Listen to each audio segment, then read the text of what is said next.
Welcome to Never Again Is Now, a podcast about anti Semitism. I am Evelyn Marcus. And I am Phyllis Zimbler Miller. On November 7, Israeli soccer fans were hunted down in Amsterdam by local Muslims and severely threatened and beaten up because they are Israelis. The Amsterdam police couldn't control the situation or protect the Israelis. Today we speak with David Beesemer in Amsterdam, a Jewish hero who took action that night to help the defenseless Israelis. David Beesemer is the chairman of Maccabi Netherlands and Maccabi Europe. David, welcome and thank you for sharing your story with us. Yeah, thank you. I'm happy to be here. That night, it was already rather late when the attacks began. How did you hear about what was going on? Well, we all had the Kristallnacht memorial in the very famous Portuguese synagogue in Amsterdam. It was quite a beautiful service. And then we all went to the stadium, the Ajax stadium. Wait, I think you could explain why you were having that service in that particular night. Well, it's every year we have the Shoah, the ceremony of the Shoah, to commemorate the Shoah, the Kristallnacht. But it wasn't Kristallnacht exactly. That was just the night that you were having it. Is that correct? Yes. So there's the yearly Kristallnacht evening where we commemorate the victims of the Kristallnacht, and of course it was at that time the beginning of the Shoah. And that happens once a year. And historically, that ceremony is in the Portuguese synagogue in Amsterdam. And it was held that evening as well. The mayor was at the service, was very impressive. And then most of us went to the Ajax Arena Stadium, famous soccer stadium, to watch the match, Maccabi Tel Aviv against Ajax. And the atmosphere of the stadium was very, very positive, very nice. There were some fireworks explosion, but that's not unusual. Some hooligan behavior from both sides, but nothing above average. So we had a very good and positive evening, apart from the fact that Maccabi Tel Aviv, of course, got their toges kicked by Ajax. So we went home, I went to sleep, and then in the middle of the night, a lot of my Maccabi friends start texting me. And we saw all these gruesome videos coming in of Israeli civilian supporters getting attacked, harassed, and almost beaten to death. And that's happened in the middle of the night. So I immediately decided to move into action and started calling and texting my Maccabi volunteers in the Netherlands, and made a shelter in the suburb of Amsterdam to more or less save our Israeli brothers and sisters from the Jew hunt. That's how they called it, the Jew hunt that was happening in Amsterdam. Wow. And what when you how did you find the Israelis? How did they find you? And what did you see and hear from them? Well, Maccabi Holland is a very active organization in the Jewish landscape in the Netherlands. And we are very much in touch and aligned with Israeli community that's living in the Netherlands as well. So we immediately sent emergency telephone numbers to all our Israeli networks in Israel and in Holland, telling Israelis that if they need help or support, they could reach us, Maccabi Netherlands, and we would try to help them. So we reached out to them on all our social media pages and on social media pages from other organizations. And then shortly after that, all the cry for help came in at our offices. That happened. That started already at 6 o'clock in the morning, when we asked our Maccabi volunteers, our Jewish volunteers, to assist us. They came by the hundreds to our head office, and we started to get organized in a very high pace. And we started organizing our taxi, our volunteer taxi organization, to get the Israelis out of the city, because they were afraid to use the normal taxis, because most of our taxis in Amsterdam are driven by people with a so-called Muslim background. And of course, we're not saying that all of them were perpetrators or all of them supported this terrible actions, but people were afraid. And we started picking them up from the city center. That's how it started. By the hundreds, I can tell you. So your volunteers went into the city center to pick up Israelis and bring them to your shelter, or to bring them out of the city. Yeah, some of them were hiding in hotels, some of them were hiding in restaurants, some of them were still running in the streets. And once we got their number, I gave the number, our organization gave the number to one of the taxi drivers. There were at some point 50 or 60 volunteer taxi drivers, and they started picking them up. And then they came in our shelters, first by the dozens and later by the hundreds. And it was very emotional for me to see all these Israeli Jewish brothers and sisters coming in our shelters. All of them were in shock. All of them were afraid. Some of them were lightly wounded. Some of them were already hospitalized. It was a scene which was surrealistic, which you can't imagine. And it was very emotional to see that 80 years after the war, one night after Kristallnacht, to see this situation happening. And it was heartwarming to see how our Jewish volunteers stepped up to the plate immediately and started helping our brothers and sisters. But it was, again, like I said, surrealistic to see that happening in a city that was once a proud Jewish city. The Dutch Jews weren't touched. Only the ones wearing identifying colors for the Israeli team. Is a distinction made? Yeah, so they went after people who looked Israeli or had some signs of Maccabi supporting on their clothing. We didn't get, fortunately, any reports from Jewish people being attacked only because they were Jewish.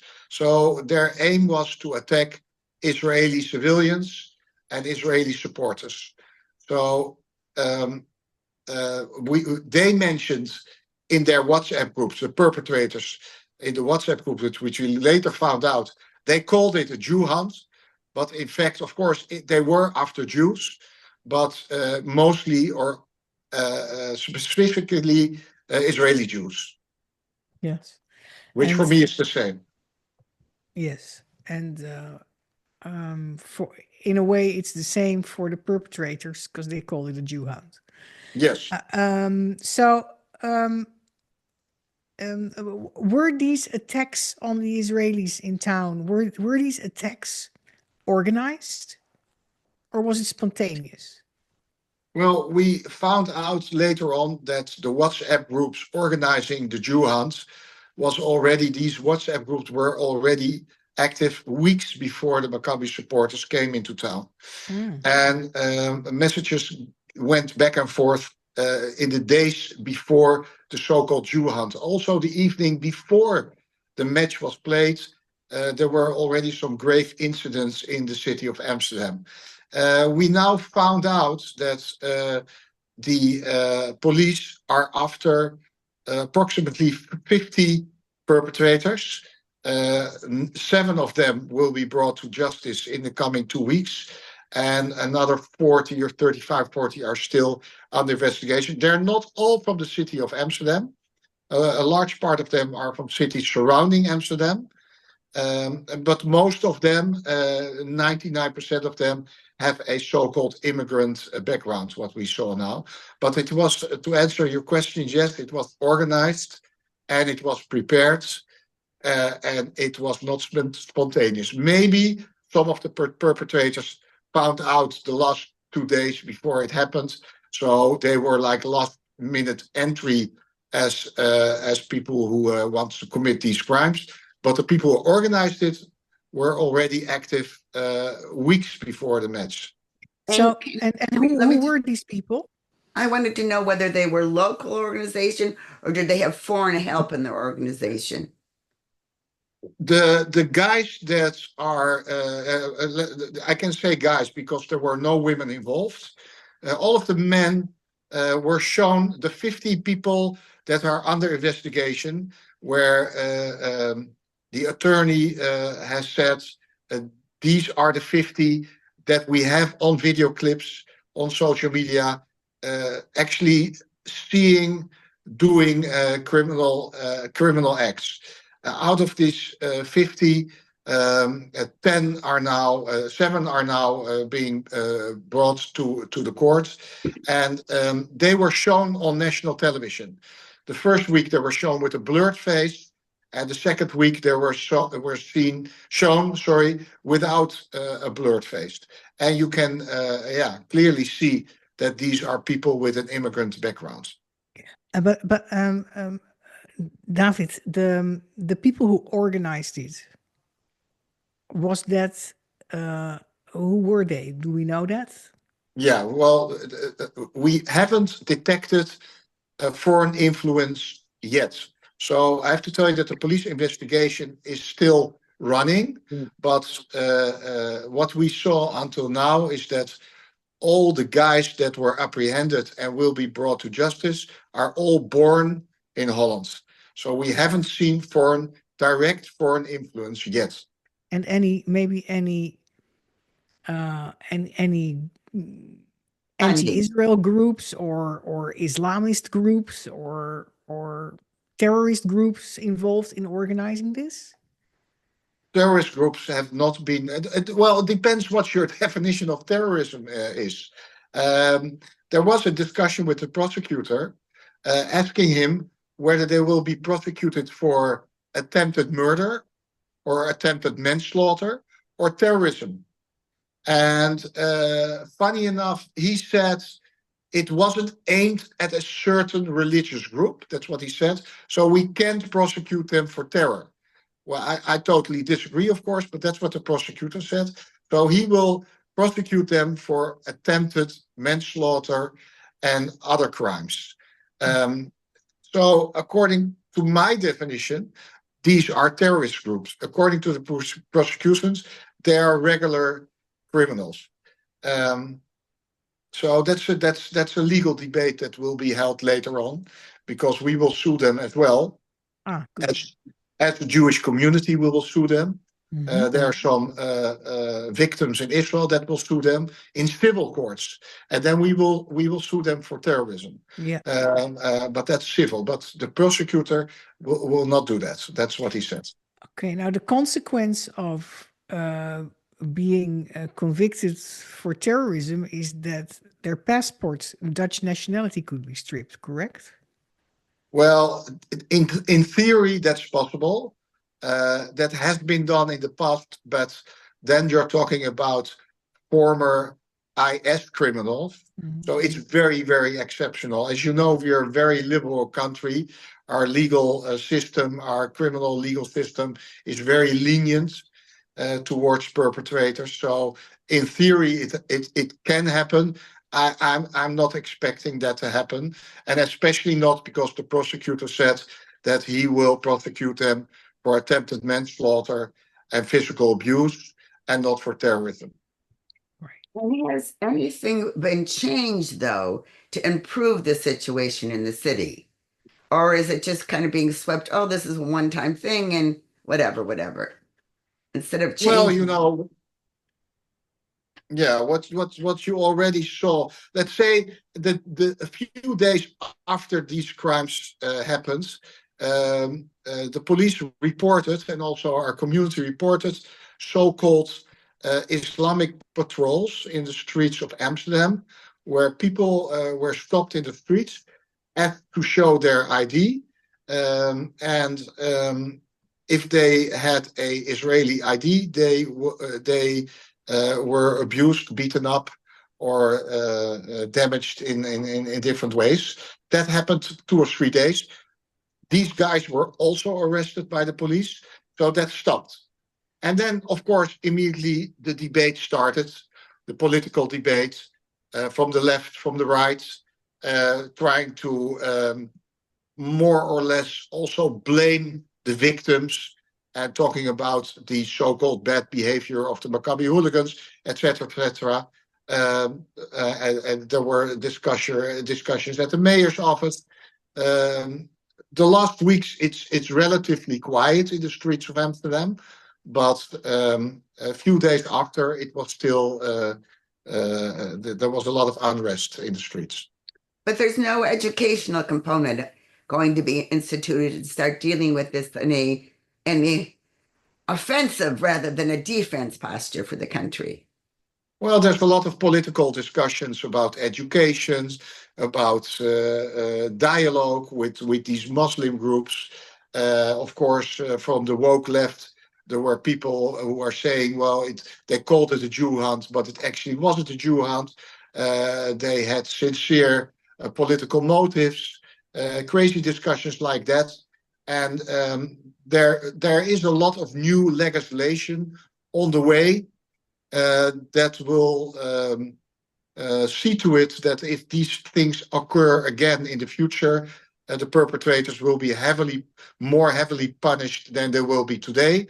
There is terror legislation in the making. There is a new anti-Semite Jewish task force on a legal on a government level is now in construction. So yeah, measures are taken, and it's high on the agenda of our central government and also our mayor of Amsterdam. She has a lot of friends, but she also has a lot of enemies. She is trying to keep things calm in the cities of Amsterdam, which is in the streets of Amsterdam, which is not an easy job, I can tell you. Yeah, yeah. So, from your perspective, you had a big role in helping the Israelis that night. How do you feel the Dutch authorities handled the situation, and also the Israeli authorities? Well, first of all, the Dutch authorities, they were very much focused on riots that they thought would happen near the stadium. And a Jew hunt like this never occurred in the past. It occurred in the past, but then we're talking 80 years ago during the Shoah. They were surprised by the hit and run, but because it was there were all hit and run actions. They were surprised by the speed and the level of organization. So I think that there's a lot of criticism about the police.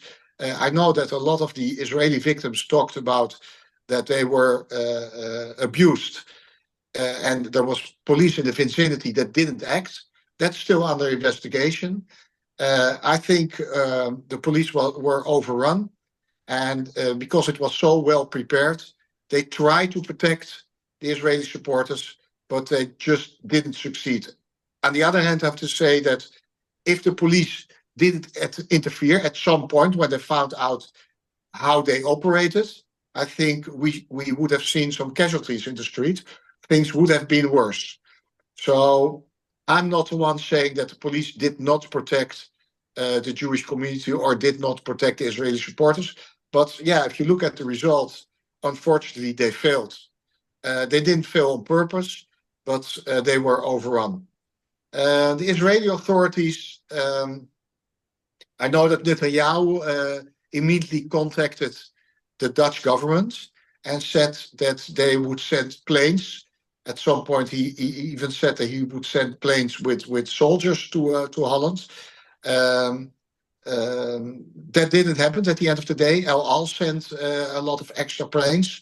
So we had a lot of contact with the Israeli government.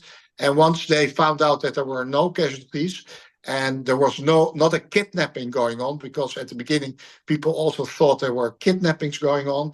things went too easy a little bit. And actually, we as Maccabi Holland with other organizations, we took care of the situation, and we stepped up to the plate way faster than the Dutch authorities.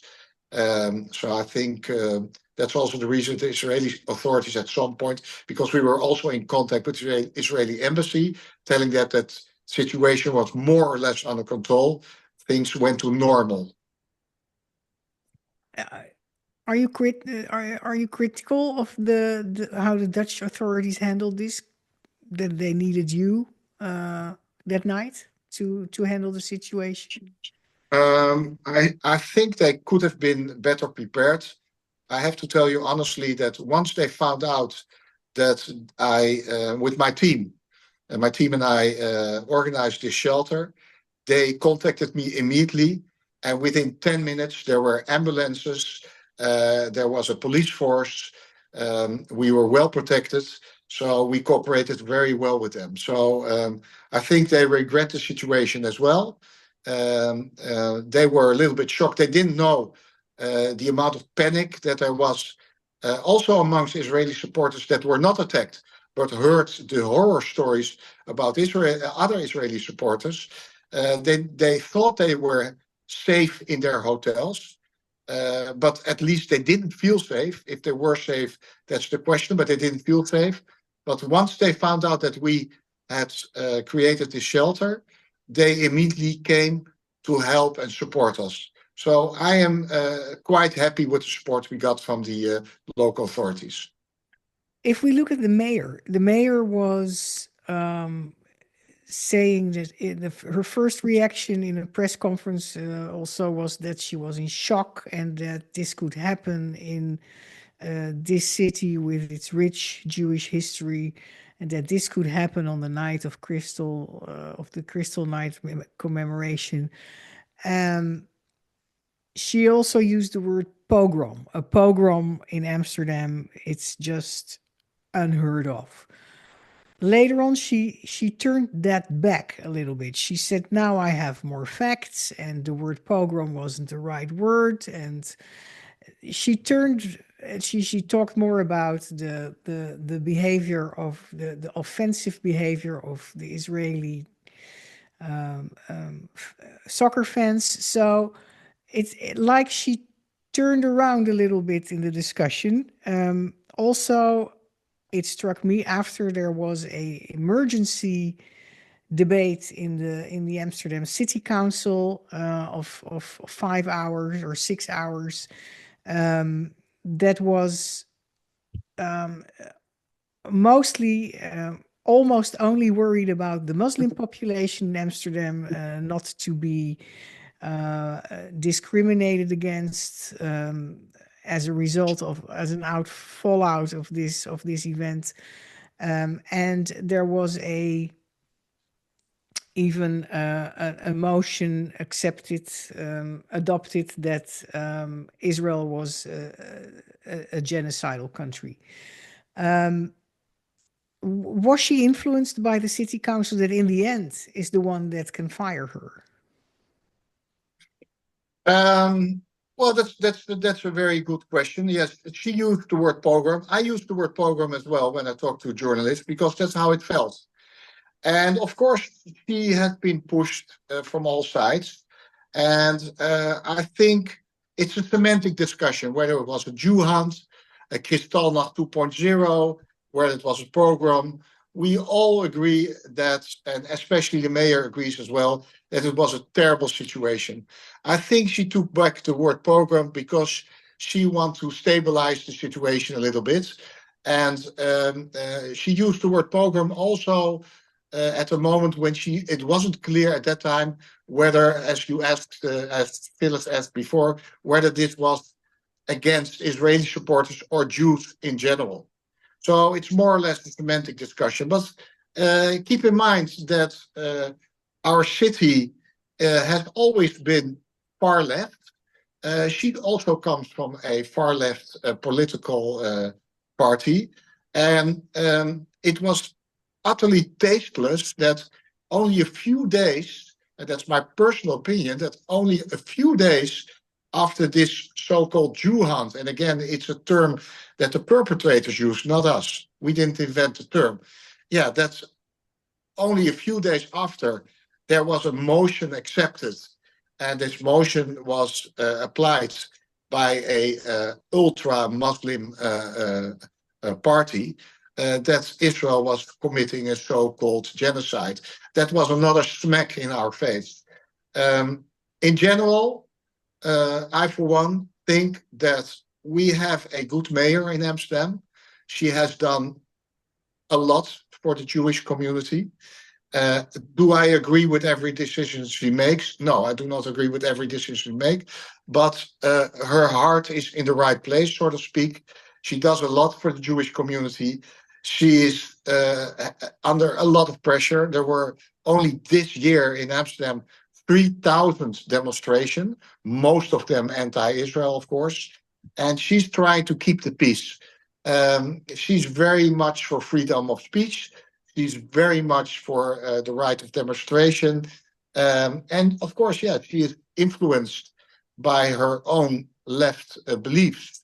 But again, I think she is also there to protect us, and she's giving a lot of protection. But it's a thin line that she has to walk. Could you remind our audience, please, and myself, the Muslim population of Amsterdam, the percentage? Well, I can give you the percentage. Let's say we have about 18 million people in Holland. The numbers vary. There are about 1.2 million Muslims living in the Netherlands, and most of them are living in the big cities. That's a situation that we are facing in the Netherlands. So Amsterdam has a very high, the city itself has a very high Muslim population. It has a very high Muslim population. We have about 700 mosques in the Netherlands, and the population is growing rapidly. And the Jewish community is a very small population, although I think we're a very powerful community here in the Netherlands. And there's a lot of dialogue between the Jewish community and the Muslim community going on. But this year it hasn't been easy, of course. But at the end of the day, we have to keep on living together in these cities. But seeing all this hate on the streets during the demonstration, all the chanting at our central railway stations, from the river to the sea, is still not forbidden in the Netherlands. Globalized Intifada is not forbidden in the Netherlands. You can shout that. And you can even shout, Zionists are all the same, Nazis by a different name. And all this hate speech boiled up to a point where it's put into action. And for a Jewish community living in the Netherlands, especially in Amsterdam, we're very much centralized in this city. It hasn't been easy, and it won't be easy for the coming months. How do most Jews in Amsterdam feel these days after this happened? Well, we are very much focused into ourselves. So we are focused. We have found out that we see the world as an angry place at this moment. At the beginning, we were quite brave. And what I am seeing is that people are getting more and more worried and afraid for the future in short term and medium term. Our activities are highly visited because people are searching some warmth and strength amongst themselves. Dialogue is getting with Muslim groups and with the Dutch citizens getting more and more difficult. So yeah, I think there's a lot of worries, and people are exhausted by all the attacks that we get on social media. I had to change my mobile number 3 times.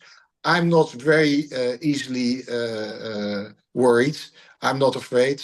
I have a leadership position in the community, so I have to stand tall. But I can tell you it's an exhausting battle against ongoing attacks in the media, on the Dutch television, in discussion shows, talk shows, etc., etc., etc. So yeah, it's exhausting, and we hope it will turn for the better soon. And what is the mayor doing for the Jewish community that is in this position? She's doing a lot for the Jewish community. She is inviting Jewish leaders almost on a weekly basis. She's giving the maximum effort, security to the synagogues, to the schools. She's trying to connect us with other minorities. She's actually doing all she can. She is not able to stop demonstration. It's in our constitution, maybe even if she wants to, because her police force is under extreme pressure. Also, the police force is exhausted. But she is doing a lot and all she can to keep the peace in Amsterdam. And that's a hell of a job. And if I look at her from a personal perspective, she's almost on the verge of collapsing because she's getting pressure from the left and she's getting pressure from the right. She's getting pressure from a lot of hardliners in the Jewish community and also from hardliners in the Muslim community. But I appreciate her efforts. And I think her and her team are doing a lot trying to support us and to keep us safe. So, what lessons can those of us elsewhere learn from this in terms of what the Jewish community can do to help prevent these things? What I've learned again in this crisis, that our level of unity within the Jewish world is enormous. Example, during the crisis in the shelter, I was called by somebody from the JDC, the Joint from the US. And there was a guy in the other line, which I had never met. He got my number. I said, how can I help you? How can we, the Jews from the USA, how can we help you? Shall we give you some financial aid? I said, well, we don't need financial aid at this time. He said, we want to pay for all the costs that you that are happening today.